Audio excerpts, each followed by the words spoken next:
Glendale Village Council to order. Would everyone please rise for the pledge of allegiance? I pledge allegiance to the flag of the United States of America and to the republic for which it stands, one nation, under God, indivisible, with liberty and justice for all. Okay, our first order of business, Madam Clerk, it appears that we have a quorum. Do you concur? I confirm we have a quorum. Okay. Our missing member is Nancy Masenko today. She's recovering from knee surgery and some other things, but knee surgery, and so we wish her well and hope she recovers quickly. Next is an agenda has been circulated. Are there any questions or changes recommended for the agenda? Hearing none, I think all we'll do with this is we already have the swearing in of the police officer shown immediately, so that was the thing I wanted to make sure we had. So approval of minutes. April 7 minutes were circulated to all council members. Is there a motion to approve the minutes as written? So moved. Second. Second? Okay, all in favor, please say aye. Aye. Anyone opposed? Okay, so that passes. Next, we will have a swearing in of a new part-time police officer, that is Jay Manning. Chief, can you tell us something about this candidate for police officer? It's the same candidate that we spoke of last month for the Yes. part-time position. We're just waiting on physical and some other records to get back to us. Jay comes to us with over 27 years experience. He is retired, has a lot of time in Hamilton County, so he's familiar with the system, with our reporting system, with all the courts and everything. I believe he'll be a great asset to the department. Okay, very good. So with that, Jay, would you please step up and we'll do the official swearing in. 25. Right up here, please. I'll follow you in. All right, so raise your right hand and repeat after me. I state your name. I, Jay Manning, Do hereby swear do hereby swear that I will uphold the Constitution of the United States that I will uphold the Constitution of the United States and the Constitution of the State of Ohio, and the Constitution of the State of Ohio. and I will faithfully and impartially discharge I will faithfully and impartially discharge the duties of police officer for Village of Glendale the duties of police officer for the Village of Glendale to the best of my ability, so help me God. to the best of my ability, so help me God. Congratulations. Thank you. Thank you, sir. Thank you. No, thank you. Appreciate it. Thank you. Nice to meet you. Thank you. Welcome aboard. Thank you very much. Thank you. Thank you. You don't forget Becky. I was It's okay. All right. Very good. Today we have two proclamations, one slightly unusual but connected to Glendale, and the other one dealing with our Arbor Day in the village. We are a tree city, and we're very proud of our Arbor Day and Tree City designation. So the first that I'll read is a proclamation designated April 25, 2025 as Arbor Day in the Village of Glendale. Whereas in 1872, J. Sterling Morton proposed to the Nebraska Board of Agriculture that a special day be set aside for the planting of trees. And whereas the holiday called Arbor Day was first observed in the planting of more than 1 million trees. And whereas now, more than 150 years later, Arbor Day is now observed throughout the nation and the world, and whereas trees can reduce erosion of precious topsoil by wind and water, lower our heating and cooling costs, moderate the temperature, clean the air, produce oxygen, and provide habitat for wildlife, and whereas trees are a renewable resource giving us paper, wood for our homes, fuel for our fire, and countless other wood products, and whereas trees in our village increase property values, enhance the economic vitality of business areas, and beautify our village, and whereas trees wherever they are planted are a source of joy and spiritual renewal. Now therefore be it proclaimed that the mayor of the village of Glendale, Ohio, does hereby designate April 25, 2025 to be Arbor Day in the village of Glendale, Ohio. Be it further proclaimed that the mayor of the village of Glendale, Ohio urges all citizens to support efforts to protect and nurture our trees and urban forest, not just for the beauty they provide, but for the benefits they contribute to our residents and our community. The next proclamation is dealing with Marquis de Lafayette. He was a French hero of the American Revolution, was instrumental in helping the United States gain its independence during the Revolutionary War.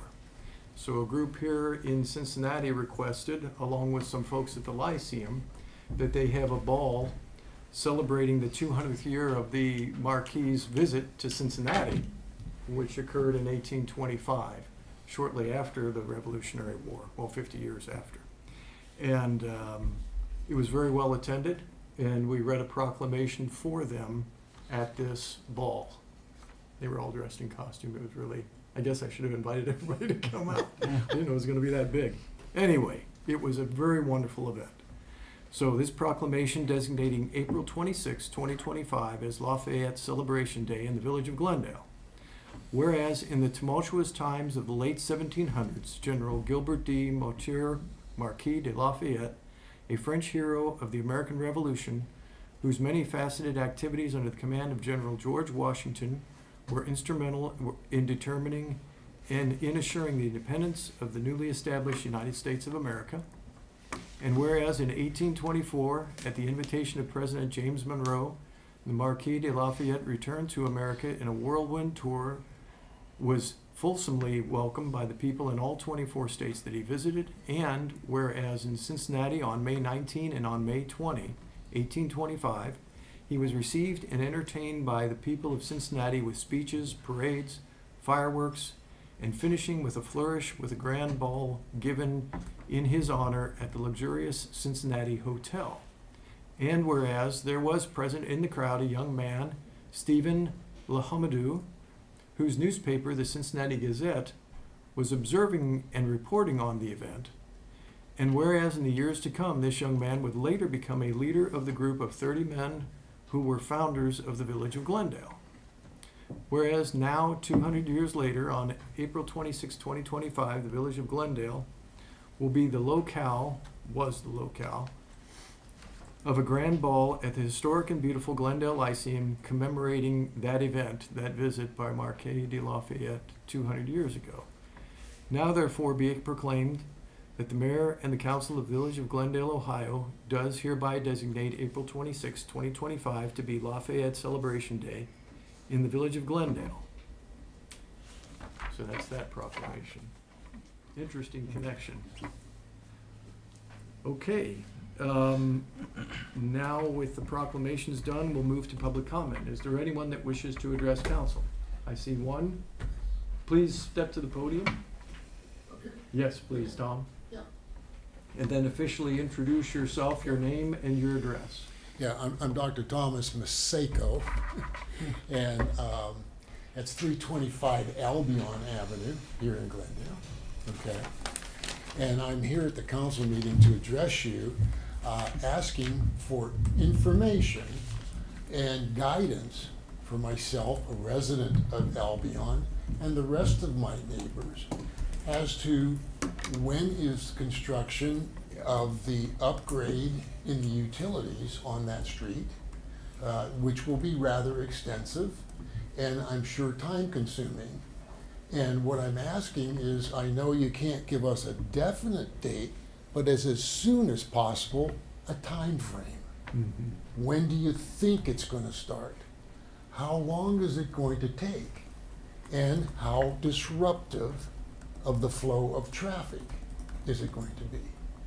Start with, just give us some dates. Probably will be this period of time. It would be very helpful. Okay? I mean, think about it. People have got to get to work. They've got to get to doctor's offices. We know there will be disruption. Give us more than 36 hours to make plans. I have tried to contact the city for 1 month and have had no response. I, my mistake, called you by your cell phone when you were busy. But I've called the city office 4 times, none of them returned. It is a simple question. You know what's going on. They've already marked the streets, and then I'm gonna be quiet. Okay. Please just get us the information, maybe Amy or somebody. Think about it. If you lived on Albion, you don't want to wake up on your way to a doctor's appointment with a backhoe at the end of your driveway, which I did 1 year ago. And the contractor was nice enough to let me out. Okay? Let's avoid stuff like that. Why don't you communicate with us? Please? Have I made myself clear? Yes. And I will stop there. Okay, thank you, Tom. You're welcome. I And know will someone take the responsibility of replying to that? we to me? will, we will do that. David will get back to you. I was on vacation when you contacted me. I know, and I'm sorry I pressed And, that button. But we'll get to the bottom of when the calls came in, and we'll Yeah. get something out. Do we have at this time some idea? I know we've said sometime in the May-June timeframe we would probably start Albion because of the school situation up there. So the work on Albion is 2 phases. The first is the water main replacement, and then after that will be the repaving of Albion. The first water main replacement on Forest, Fountain, and Ivy is anticipated to wrap up in, I would say, early June. Now that's a soft timeline just because weather and staff and crew availability. Now they have, as part of the contract for the Albion main replacement, they must work within Bethany's summer vacation because the school cannot be without water for an extended period of time. So I have no reason to think that water main construction on Albion won't begin any later than I would say the end of June, and then continue likely through the summer, but not as long as our current project because the main it's not as lengthy, it's a straighter line, and there are fewer connections that need to be made to the new water main. There will be some disruption to traffic because, of course, there's a lot of equipment, but the goal will always be to leave at least 1 lane open for traffic, and local traffic will always have access. There might be an error moment here or there where you can't get past your driveway, but we'll always have access. And then the road repaving will follow shortly after the water main connections are complete, likely during, depending on how long that takes, and I don't have a very firm timeline for water main replacement that I would want to quote just because I don't want to, lead you astray, but I would say probably late August that the road repaving would take place. Let's just try to build out a schedule, and we'll get yes. to that. I know we've got as best we can do at this point, but we'll try to build out a schedule and get it to the residents. Right, Okay. because I have heard May, and now I'm Now it's hearing June. July and August. Yeah. And I know you can't put, this is gonna happen on August the 10th. But for us neighbors and our planning, I think we all needed to be we need to be contacted with an outline. This is probably what's gonna happen. Okay. Okay? And this is the time frame for 2 weeks or 10, that's all. Just, okay, I understand. Absolutely. Okay. all right? Anyone else that wishes to address council? Mr. Parrish. Thank you for your Tom. time, really appreciate it, and I'll wait to hear from you. Thank you.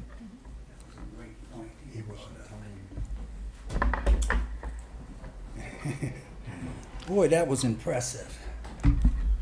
I mean, that was impressive, a response to public comment. My name is Kevin Parrish, resident in Village of Glendale at 176 Washington.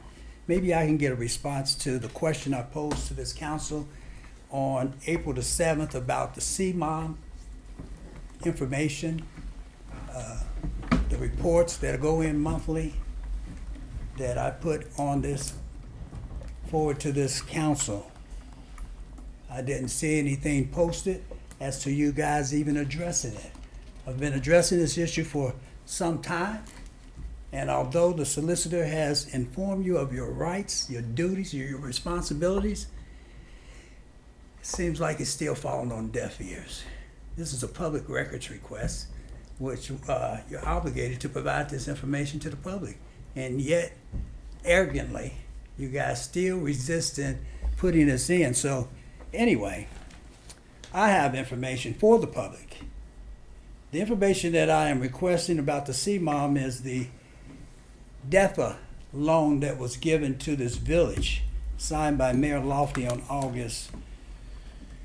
submitted August the 26th of 2020, requesting about $62,500 for planning loan and $110,000 for design loan.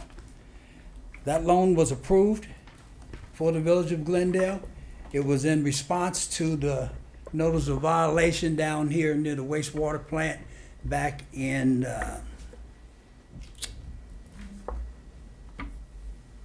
actually May 21st the incident happened, but June 28th it was documented, and on July 9th a notice of violation was given to you guys where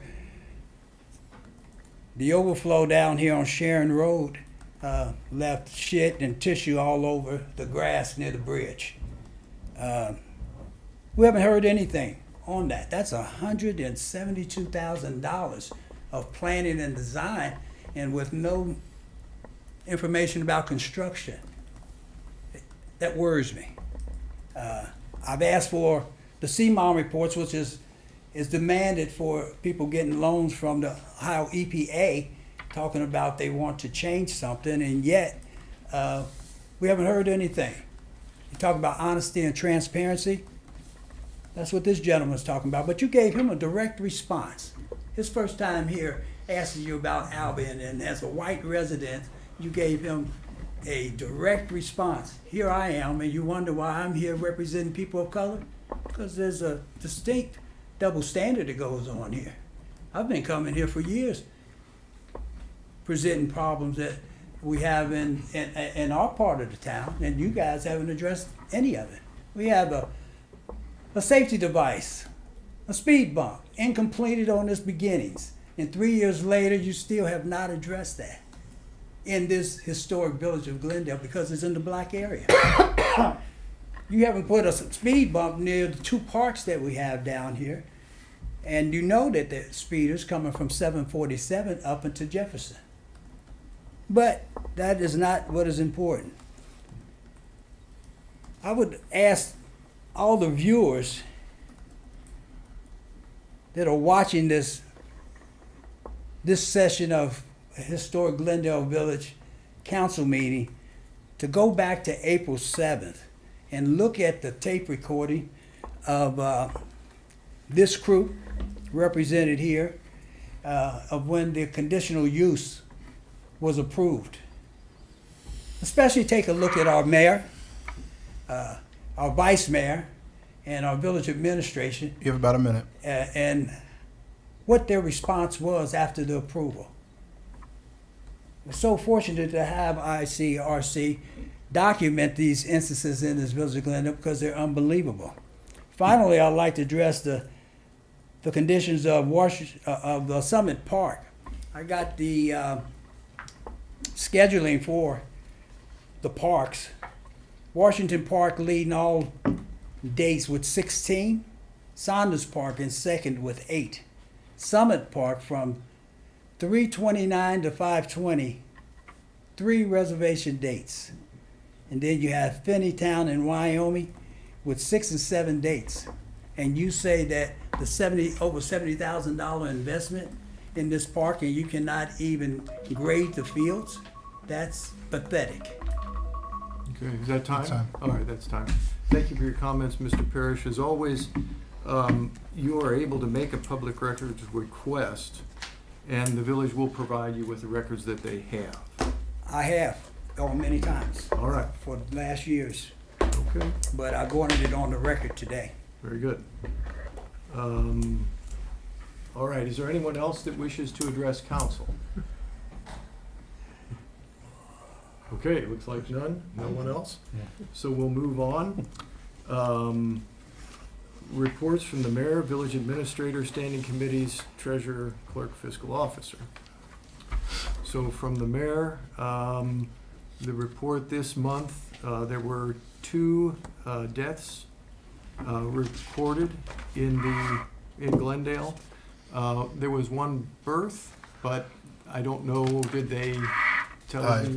Did you? You'd have to look. I don't recall. I believe this baby was 3 weeks old, and I said, call the village office. I think I remember Gwen came through, but I don't have the name in front of me. Okay. I believe the parents are Maggie and Aaron. Last name, I can't pull it up. Bogley? No. No. No. They live in the historic district. Anyway, I'll see them again walking and mention it again. 2 deaths. Gordon Sewell passed away on March 31 at age 98. I'm sorry, 98. And then resident Jim Masenko passed on May 4th at age 87. He's husband of Marjorie and brother of our own Nancy Masenko. They just moved to the village, so that's very unfortunate. We were just getting to know Jim. So for those 2 individuals, can we please have a moment of silence?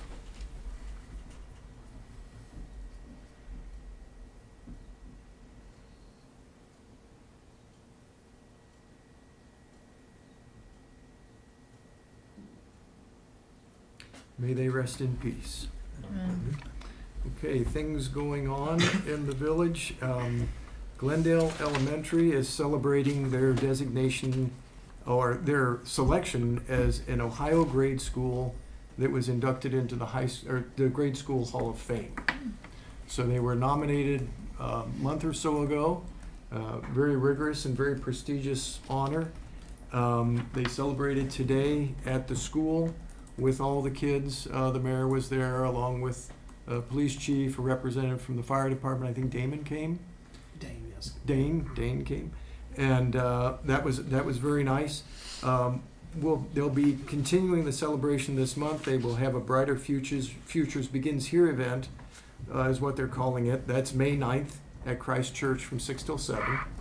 And then we've asked Principal Walker if he and some of the students could participate in the Memorial Day Parade and in the Memorial Day service. So that'll be great to have them. Glendale's 5th Annual Cleanup Day was April 26th. It was very well attended. I had to miss it. It's the time I was out of town. I think some of our regulars were out of town. I know Will Kreidler led a bust-ass crew up in the park, and a lot of work got done. I saw a lot of plantings, a lot of mulch was spread. The green belts were cleaned up, so that was a great event again. Thanks to Bev Rickoff and who was our other? Cindy Taylor helped organize that. The Glendale Police held a scam awareness presentation here at Town Hall on April 28th. I understand it was well attended. Very important to help our residents understand all the different scams that are going on nowadays. The Glendale Garden Tour will be June 7th. That's still a little bit of time away, but be prepared for that. That's a day-long event, and there'll be several gardens here in Glendale that will be open for viewing. It's a little bit like our Christmas house tour, but gardens. The Glendale Garden Club will hold their plant swap on June 11th from noon until 7. I think that's at Rogan Park. The Memorial Day Parade and Celebration is May 26th. The parade will start up at the school at 9:30. Please plan to attend. It's a great event. And official call out to any veterans who want to march in the parade or participate in the parade. If you need a ride up to the War Memorial, we can get you there. The Memorial Day also includes an essay contest for 5th and 6th grade students. No matter where you live, if you attend school in Glendale, you're eligible to participate in that. The subject matter for the essay is what Memorial Day means to me. And contact the village office if you need more information. Also, the village did celebrate Arbor Day with giving away free saplings. They all went in about 1 week. So it's a very good event. So that helps with our Arbor Day celebration and our Tree City designation. That's it for the mayor's report. We'll give it to David for the administrator's report. Thank you, Mayor. Brush collection began on the 21st of April. There was quite a bit that was put out prior to collection beginning, so crews are working their way around the village to pick that up. So if you have brush out, be patient. It will be collected. Then they'll get into their regular weekly routine once caught up. Notice was sent to residents that live adjacent to greenbelts and the railroad tracks. If you do live close or you do live adjacent to those properties, do make sure not to place brush in those areas. If you need to place it in your yard and you don't have much space between the sidewalk and the street, feel free to put it on the other side of the sidewalk. As long as it's close to the sidewalk, we can collect it. The water main replacement project, so the new main on Forest, Fountain, and Ivy has been pressure tested and passed the required bacteria testing. So service connections began last week to individual homes. Those in the project area receiving direct mail notices about lead service line replacement or unknown material service line replacement. We have had one resident that's actually taken us up on that, so that's a good thing. We'll have that. The contractor will manage that replacement of that line. As I said earlier, estimating completion by early June, and then beginning on Albion shortly thereafter. So information will be sent directly to Albion residents, and they'll be very aware of the timeline as it approaches. It as always, and as I said, no interruptions to access as if they could be avoided. And then road repaving following shortly after. Strategic plan, public comments closed on the 21st. We received 27 comments, most of them fairly lengthy, but all generally positive. So good feedback about the plan. They'll be circulated to the steering committee and then to council for consideration. And then the plan itself will find its way to council once the steering committee is happy with that. And then finally, the Veterans Memorial, the reconstruction of the steps and walkways is complete, and then the railing will be installed prior to Memorial Day. So if there are any questions, that's my report. Okay. Thank you. Thank you, David. Any questions about David's report? All right, so Madam Clerk will move on to committee reports. Okay. Finance Committee, please. Finance Committee did not meet, but everyone knows we meet this Wednesday at 4 o'clock in the village office. Let me know tomorrow if you want to add anything to the agenda. That's it. Fire Committee, please. Yeah, in Nancy's absence, I'll just say that the fire committee met on April 8th. The draft minutes are posted on the website. Two main things to point out. One is that Assistant Chief Lerman presented the committee with the final version of the department's first formal annual report covering operations for the year. It was really comprehensive and helpful for us to see, so we encouraged that to be posted to the village website if possible.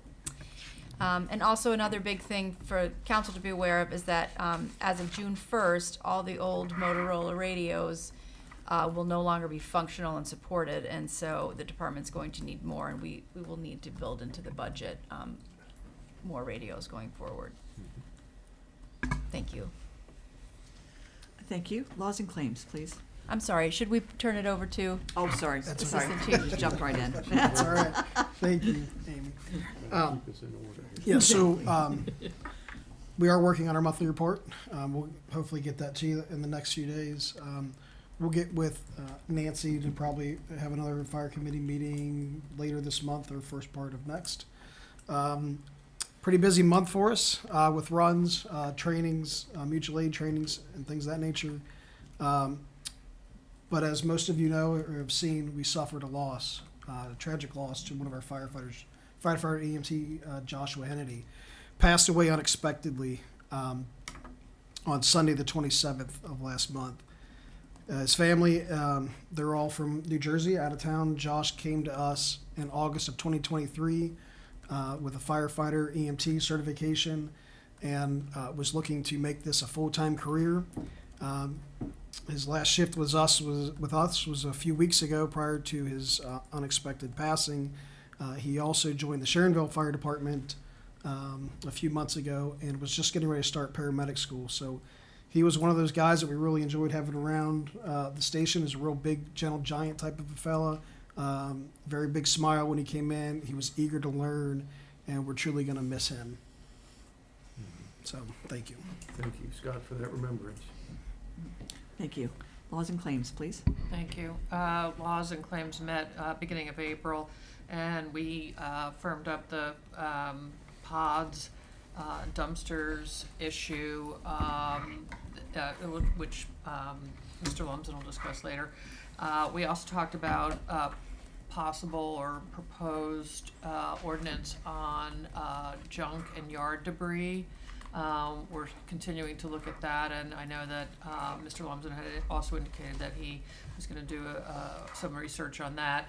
And then possible amendment to council rules, which is a small item, but one we can discuss later. So that's it. We expect to meet in May. That's it. Good. Thank you. Parks and Recreation. We did not meet this month. That's easy. Police Committee, please. Police also did not meet this month, and here's the chief for his report. Again, as the mayor said, we did hold a scam presentation. Lieutenant Barber held that in the town hall. Sergeant Williford also held a meeting with the PTO and the parents of St. Gabe's on online safety for their children. We participated in the National Pill Take Back for the DEA. The pharmacy, Days Pharmacy, has been authorized to be a full-time collection site. However, they are looking to get funding. The initial cost is $3,000 to get the permanent box and liners in there. They are working on that. Several officers attended Officer Cordis's funeral services, passed away in March of '25. Lieutenant Barber and myself attended the Axon Road Show to keep up with technology of body-worn cameras, tasers, and drone technology. We did have one taser deployment that assisted in the arrest of a fleeing assault suspect during a mutual aid call into Lincoln Heights. We recovered 2 guns from traffic stops. One will be processed for possible involvement in other crimes in the national database. If anyone was aware of our elder abuse case that we had going for several months on Chester Road, we concluded that, and we're able to cease the sale of 3 homes from the victim that were being sold, and now they're in pending status. Any financial gain by the suspect was going to occur. We're able to also freeze her assets, including large sums of currency and bank accounts, and assisted to get a guardian of the victim assigned through the court with Adult Protective Services. We did have a $5,000 theft. That was a food trailer that was taken in the 4 days. We recovered it in 4 days up north of Dayton. In the 4 days that it took us to find it, it had traded hands 3 times. And we want to advise the public to be alert and aware of all the solicitors now that the weather's warming up. The solicitors are going to start hitting the neighborhoods again, and just call us and we can come remove them from the area. Okay. We do have a full-time officer in the works right now in the hiring process. We're waiting on a FBI BCI background check, and he is scheduled for his physical, and hopefully we will be able to swear him in at next month's council meeting. Thank you, Chief. I'd like to commend you and Officer Barber on that potential elder abuse situation. I feel like our department went above and beyond the call of duty to try to help a resident, and it turned out, could have been a disaster. It turned out about as well as it could. So thanks for all your concern and care in handling that. Okay. Madam Clerk. Thank you. Public Buildings and Historic Preservation, please. Public Buildings Committee met at April 10th, and we discussed the ongoing projects on the various village properties. And David gave us, I guess, an overview of the village office renovation, and that's what went on. Thank you. Streets, Public Improvements, and Lights. The Streets Committee met on April, oh, no, I'm getting that wrong. Let me pull it up here. well, we met, what was it, 2 weeks ago? The minutes are on the website now, the draft minutes. The main conversation was about several things. We had some representatives from the Urban Forestry Board come. We helped kind of agree on a simplified process for verbiage and establishment of commemorative plaques for trees going forward, so, for births and memory of and that sort of thing. Talked a little bit about Lake Park, the playground there, as it's aging. We discussed, possible collaboration with Glendale Heritage Preservation on some of the historic stone gates in the village, like Washington Park and St. Edmunds, and hopefully some plans to fix those up a bit with their help. And that's all I have for now. Okay. Sorry. I have a question. Does Excuse me, that- I might have. That's Parks, correct? That was Parks. That's the Parks. Parks meeting. And your That's the Parks meeting. Right, your Parks meeting was April 14. It was April 14th. That's what I had pulled up in front It of me. might be that we did not meet for streets. The Streets Committee met last month. Last so I month. apologize. Yeah. Becky, is that an easy fix for you? Easy fix. That was the Parks Committee I was like update. sitting here Cut going, and I'm in a paste. time. Yeah. It's deja vu. It's all Well, and good. occasionally topics cross both of those committees, so it gets confusing. All right. Easy fix. Utilities, please.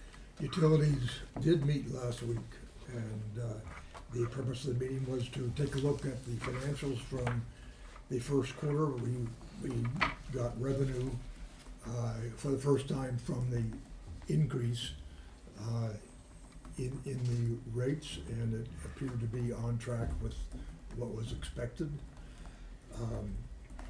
As we know, residents frequently ask the members of utilities and the department about why don't we use Greater Cincinnati Water.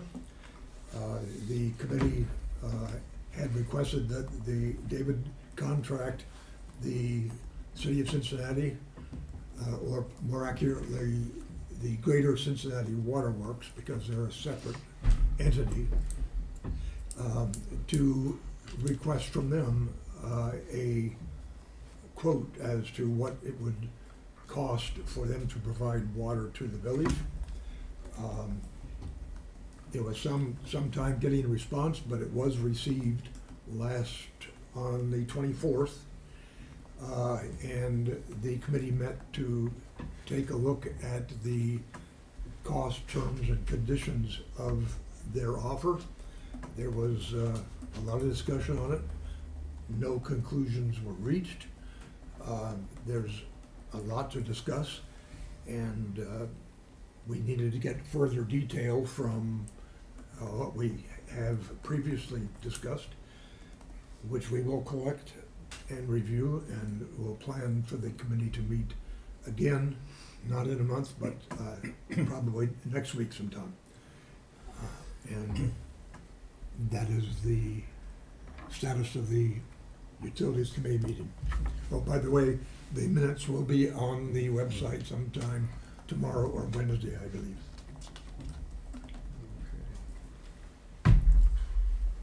Thank you. Thank you. Our treasurer is not here today. He is on a well-deserved vacation. I think this is the first meeting our treasurer has missed in his long tenure as treasurer. And true to form, he was emailing me from France recommending CD purchases just this week. So, Friday of last week. So he's still looking out for best interest of the village. Is there a report from the clerk? Fiscal do. officer? Yes, ma'am. Yes, I do. So David had published out the first quarter's financial reports, and they're in the same format, but they're much more expanded. So this is kind of the first step of going towards the appointed fiscal officer. There's been some conversations about, what are the checks and balances, and frankly, part of the checks and balances is council. So you will start to be receiving more detailed reports. A lot of them, the bank reconciliation and the funds balances and stuff, are things that I see today as the fiscal officer, because I get those from the village office, so that's kind of the checks and balances there. So with the new fiscal officer potentially being a member of staff, It'll be critical that council engage closely in these reports as part of the checks and balances. The other things that are going to come are not only going to be the check registers, but you'll start to receive the liquidity reports, and how should we invest our funds? What are the maturity dates? What are the rates of return, et cetera, et cetera. So it's going to be important that council engages on that, probably a little bit more than you do today, since we've got other facilities in place to handle that. So I just want to let you know that you're going to see some changes in the reports as we move through the process. Very good. And if you have any questions, see David or Denise. Don't see Becky. I can read them, I can't explain them. All right. Thank you, Becky. Uh-huh. So we'll move on to old business. The first item in old business is ordinance 2025-21, an ordinance establishing and appointing the appointed position of village fiscal officer in accordance with provisions of the Ohio Revised Code, section 733.262, and abolishing the elected positions of village clerk and village treasurer and declaring an emergency. This is the second read of this ordinance. Recall the reason we're moving in this direction. I think Becky in some ways gave us a nice segue right into it. There is a certain level of sophistication needed now with the invested funds we manage, and we feel it's appropriate for the village to appoint this position rather than have it be an elected position, because there are certain qualifications, certain skill sets, more accounting knowledge and investing knowledge that would be required for this position going forward if we're going to continue to manage our money in the best way that we possibly can. We've been blessed to have a treasurer who understands investing and quite a bit about accounting, and that may not always be the case for an elected position. So that's one of the main reasons we've moved. David, do you want to add to that? Just that this is a fairly common structure for villages in Hamilton County and in the state of Ohio, and ensures that the person that is responsible as the signatory for the village in financial matters is someone with governmental accounting experience and education. So essentially is professionalizing another piece of the village's operations. And as I'll echo Becky's comment that this position would take direction from council. So council would then have an opportunity to set a policy and a course for investment of public funds, cash positions, budgeting beyond what is currently done, budget policy, that kind of work that could help with directing this position with the day-to-day financial functions of the village. Okay. Thank you. So Are there any questions about? I would like to make a comment. The other thing that's also provides, excuse me, is potential to have like a contract with your fiscal officer. It's not just it's an appointed position, but you need to have some kind of provisions probably so you get adequate notice, since they would be an employee. You don't want just them to give a 2-week notice, because this is going to be a significant position to backfill, and will take quite a bit of recruitment in order to find an appropriate person to backfill if something were to happen. So some kind of contract with the new employee to give the village some kind of coverage in the event of any turnover, any issues. Okay, thank you for that insight. Are there any questions about this ordinance? I have, I was not present when this discussion came up, but I have had some conversations, and from what I have understood, it makes good sense, so my questions have been pretty well addressed. Okay, very good. Thank you. Anyone else? Okay, we'll move on then. As I said, that was the second reading of that ordinance. The next old business is ordinance 2025-22. I forgot there are multiple pages for this one. This is an ordinance prohibiting marijuana cultivation in dispensaries regardless of licensure under Ohio Revised Code Chapters 3796 and 3780, and declaring an emergency, which would allow this to go into effect as soon as it is passed. We are still in the middle of 3 reads. This is the second read for this ordinance. David, would you again introduce this one?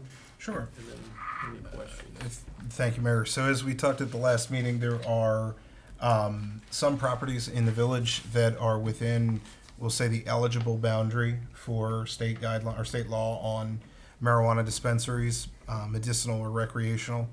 And this ordinance, which has language that's seen in other municipalities, would restrict those kinds of facilities from operating within the village.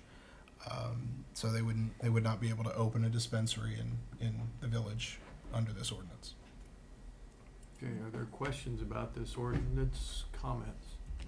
I have a comment. When this came to us last month, it was something I had not had occasion to think about at all before.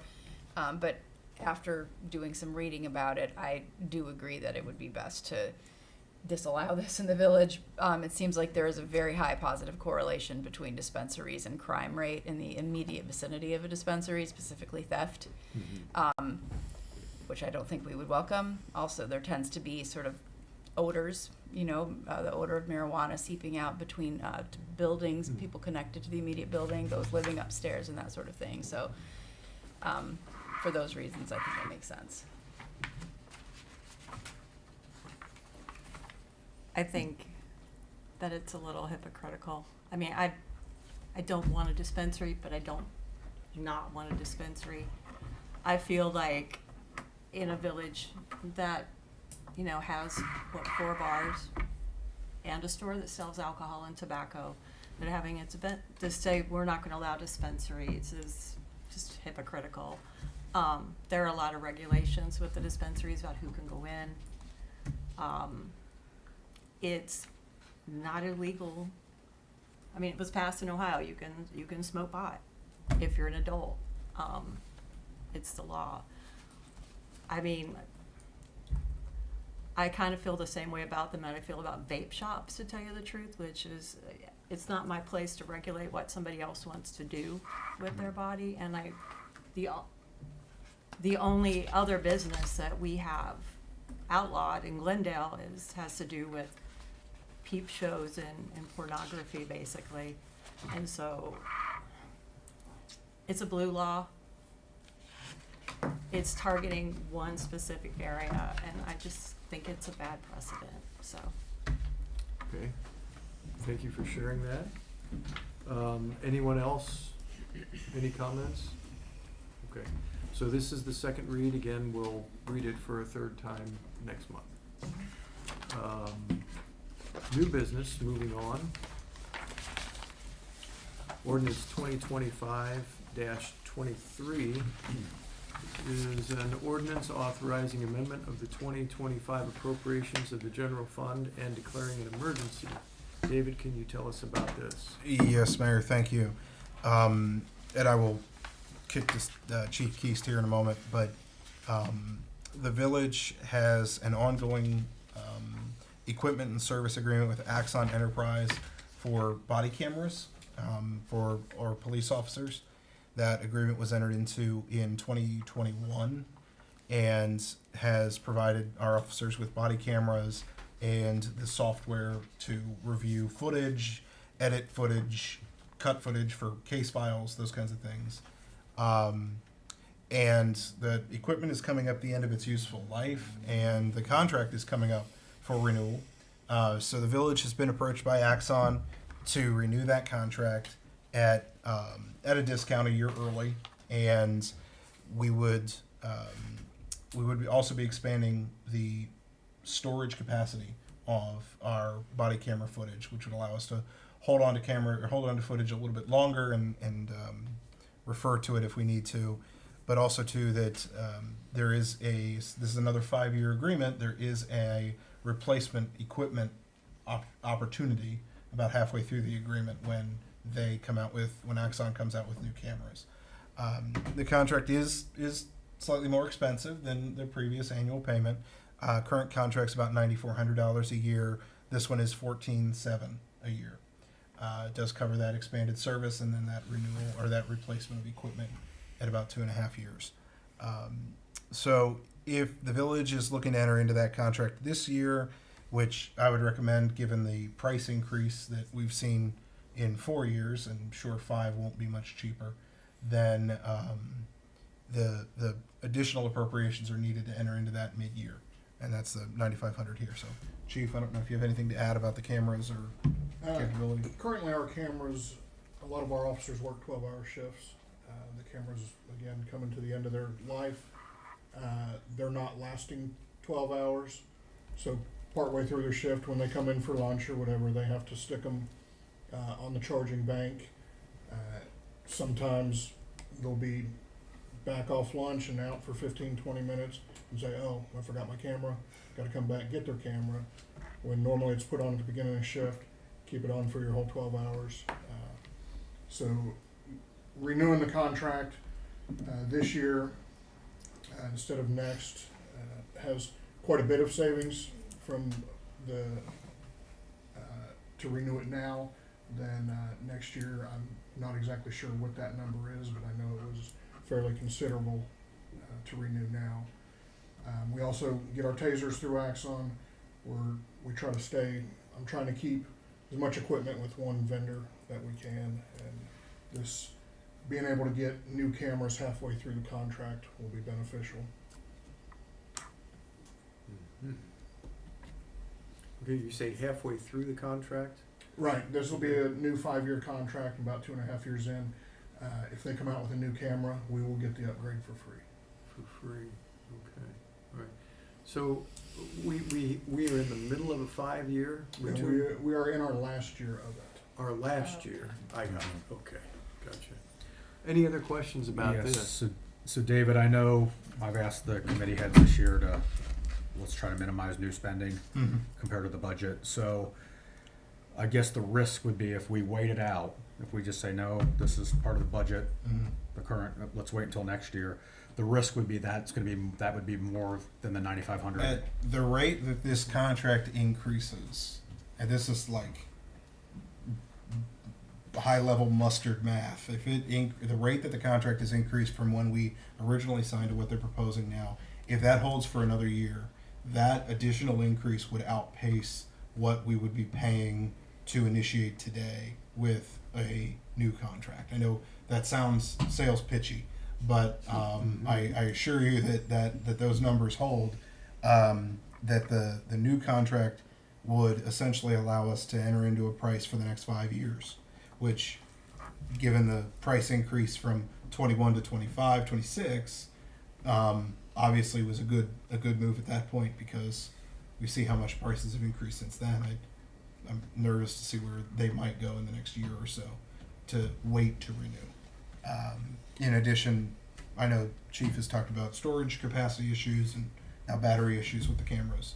I think for what is probably the second or third most important thing that the officer wears, I would say this is a very good opportunity for the village.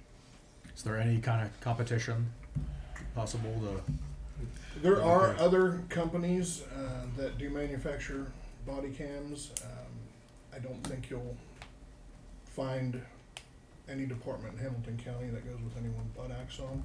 We can share, like when I get records requests from the prosecutor's office for video, all I have to do is give them permission to view it, and they can view it from their computer, because they have evidence.com also, which is where all this goes. We can share with all other departments if they request access, and then we can also request access to theirs.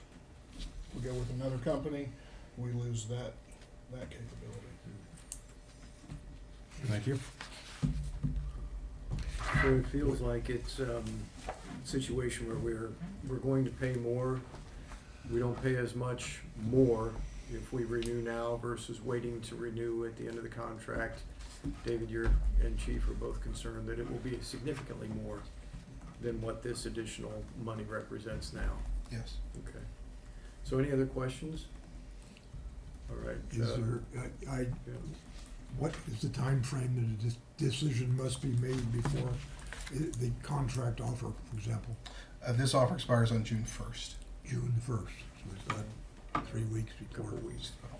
So is this the only reading of this ordinance? Yeah, this would be the only one. Okay. So, Madam Clerk, would you call the roll, We don't please? have a- Oh, I'm sorry, I need a motion for the, Three reads for and the an ordinance. Yeah. Yeah, so is there a motion for the ordinance? So moved. Second. And a motion to dispense with 3 reads? So moved. Second. Okay, now we can call the roll. Yes. Thank you. For ordinance 2025-23, to dispense with the 3 reads, Mr. Basemith. I'm going to depend on the chief and David on that this is the best decision. It somehow feels like someone mentioned like a sales pitch very often to move you into a situation. Verizon does this very often with phones, as we all know. We'll give you a free phone, but then once you're in there, you can't make many changes. So I will agree, vote yes. Mr. Kreidler. Aye. Ms. Baldridge. Aye. Ms. Fleury. Aye. Ms. Rochelle. Aye. For ordinance 2025-23, Mr. Basemith. Aye. Mr. Kreidler. Aye. Ms. Baldridge. Aye. Ms. Fleury. Aye. Ms. Rochelle. Aye. Thank you. And that ordinance passes. The next is ordinance 2025-24, an ordinance amending chapter 94 of the Glendale Codified Ordinances and declaring an emergency. David, we'll rely on you for this one as well. Thank you, Mayor.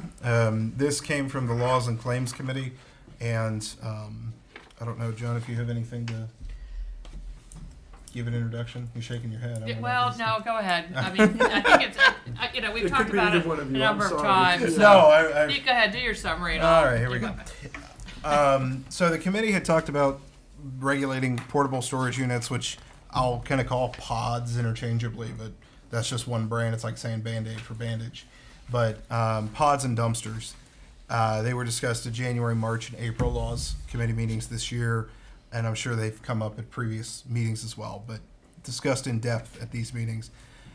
Our property maintenance code, Chapter 94, gives us a good opportunity to regulate things like this quickly and effectively, and pass code that comes up with these issues and addresses these issues with some speed, which is a good thing for folks who've been living near or next to these nuisances.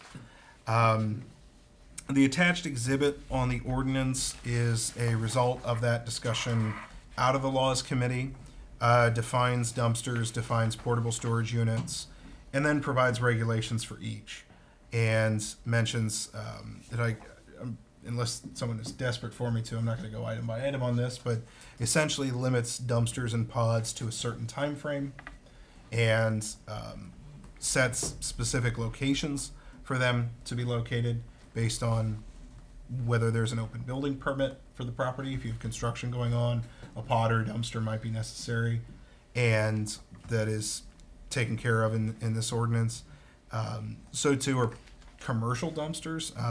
B3 talks about commercial properties with dumpsters and how they require screening from public view or neighboring properties. So want to make sure that those are addressed in the village. Finally, size requirements, keeping dumpsters clean, those sorts of things.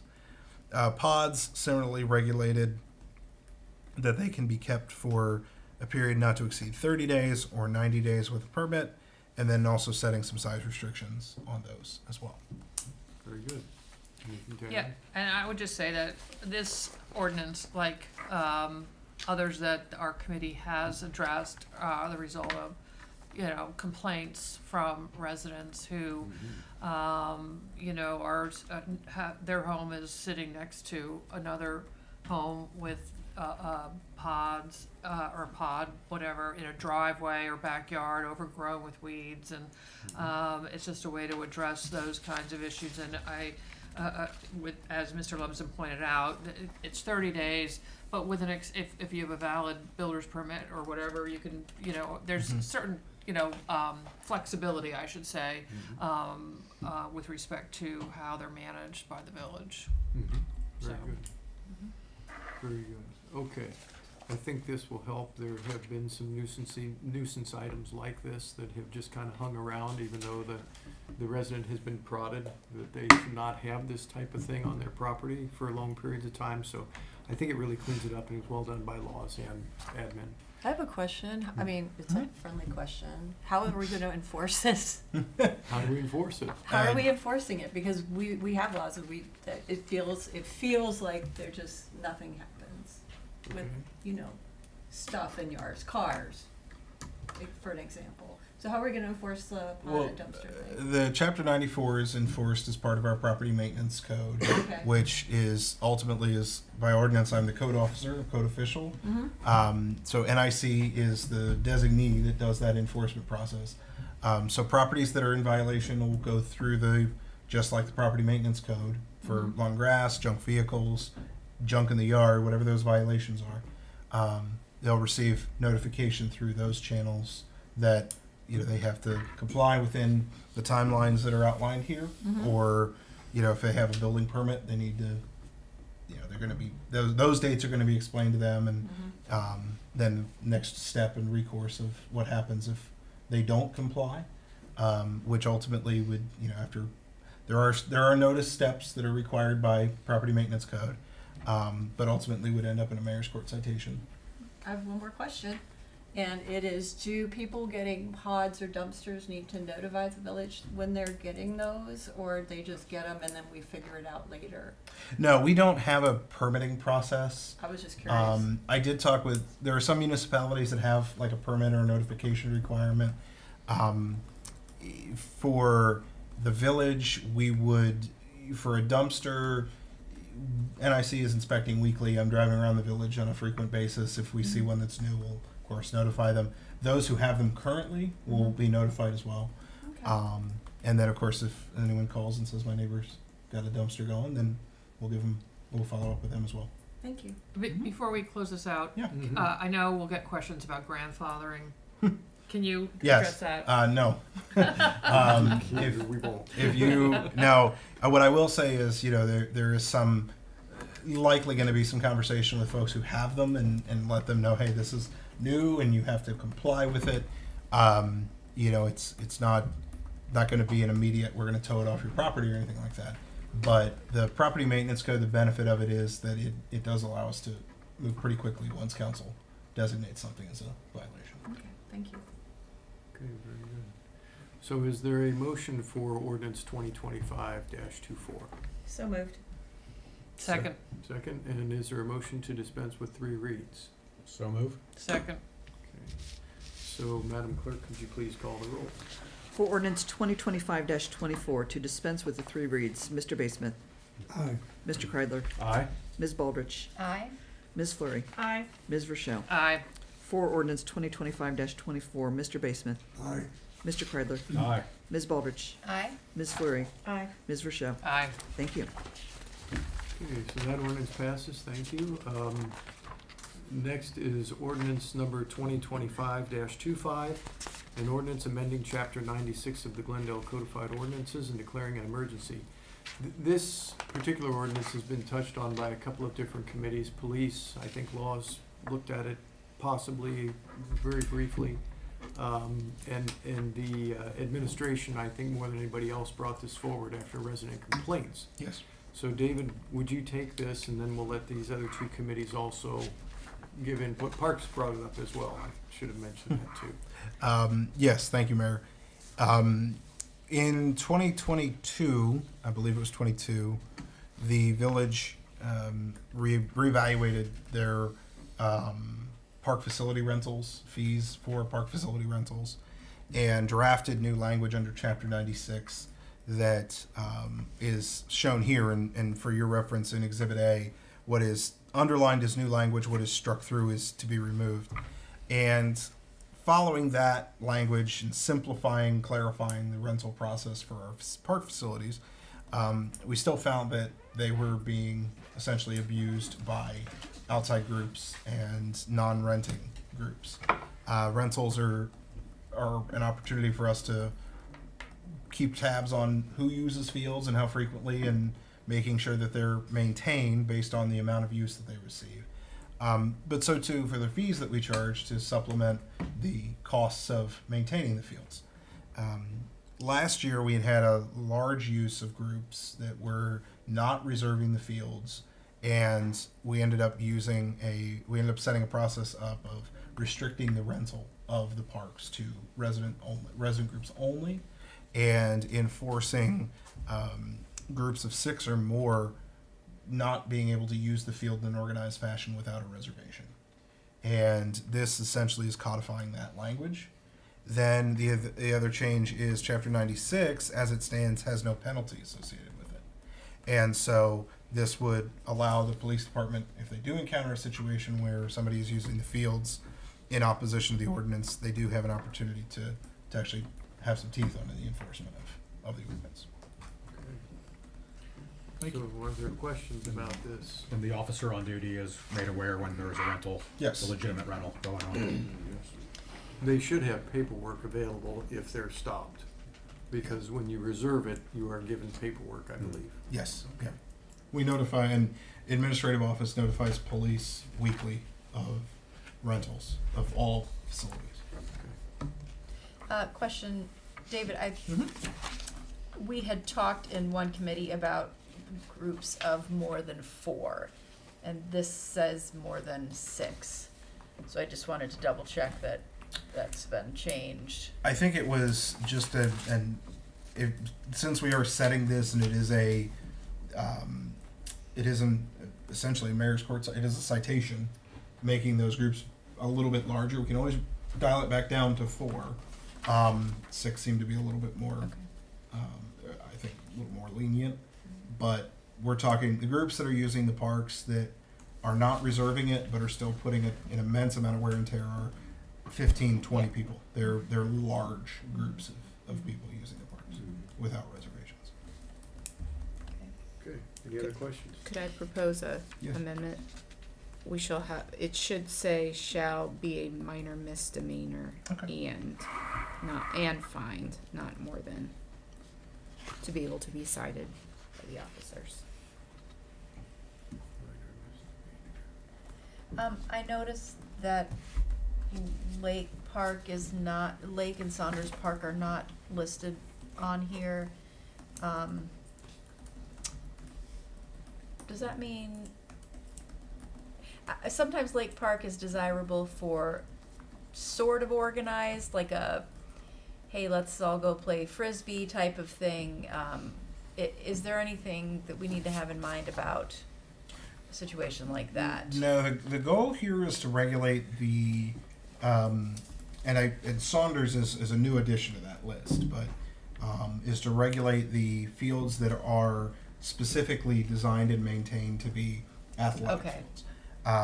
We could add Saunders, although I don't see necessarily an opportunity or reason to encourage groups to use it if that's the case.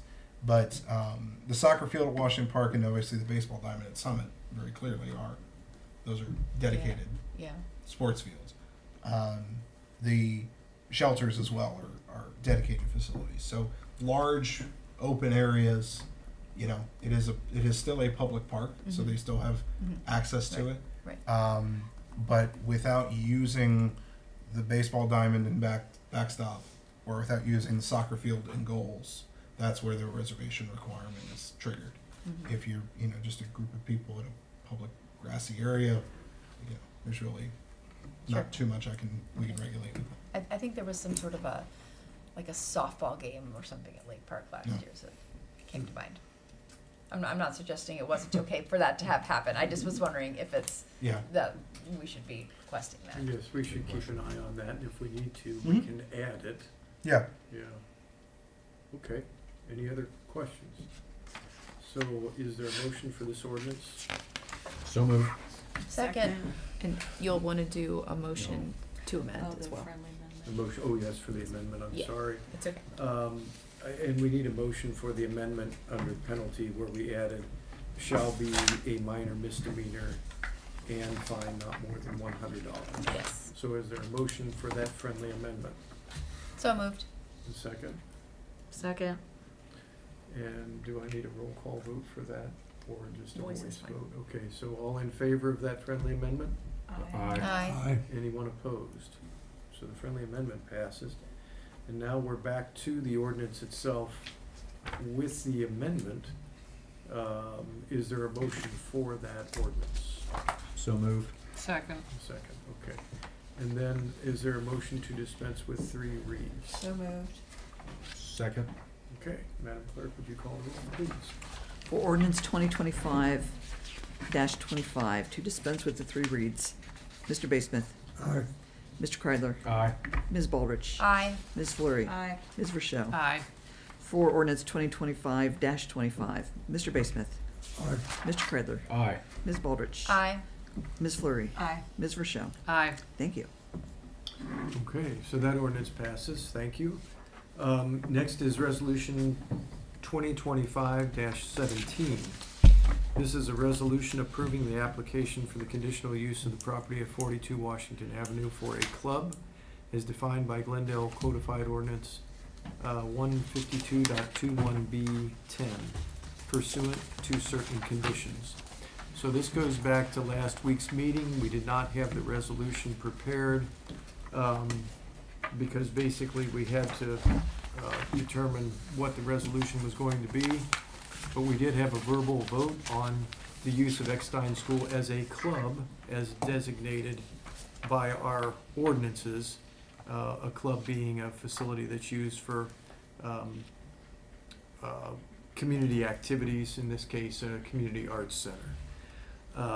So this is just a resolution to make that official in writing that that was approved. I quite frankly can't think of a better use for the building. I'm glad it's going to be used for something instead of just sitting right now. And that group has been working on it for quite a long time, so we're glad to see them have some success finally in moving this forward, at least in a preliminary type of way. So this resolution then, are there any questions about this? I think we hashed over it at the last meeting. And again, there were not many questions there. It seems like a natural to me, and I think to everyone else. So is there a motion for this resolution? So moved. Mhm. So moved. A Second. Second. And we don't need, We do 3 oh, we reads. do? Okay. So, and is there a motion to dispense with 3 reads? So moved. Second. Second. Okay. Madam Clerk, would you please call the roll? For resolution 2025-17, to dispense with the 3 reads, Mr. Basemuth. Aye. Mr. Kreidler. Aye. Ms. Baldrich. Aye. Ms. Fleury. Aye. Ms. Rochelle. Aye. For resolution 2025-17, Mr. Basemuth. Aye. Mr. Kreidler. Aye. Ms. Baldrich. Aye. Ms. Fleury. Aye. Ms. Rochelle. Aye. Thank you. Okay, that resolution passes. And then finally, we come to financial reports. The February 25, the March 25, first quarter 25, liquid and investment reports, and then the April 25 financial report. These were received by council. I think they were circulated today. Or, well, over February and time. March we're catching up, but those were sent back in March and April. Right. Then We the first received April today. first quarter's report was April 17th, and then the April financials were today. April was today. That's the one that I saw. Okay, is there acknowledgement of receipt of those? All in favor, aye. Aye. And anyone not receive? Okay, very good. With that, any other business? That's it. Okay, so we'll entertain a motion to adjourn. Okay. So moved. Second. All in favor? Aye. Yeah, I wish it was still 7:15.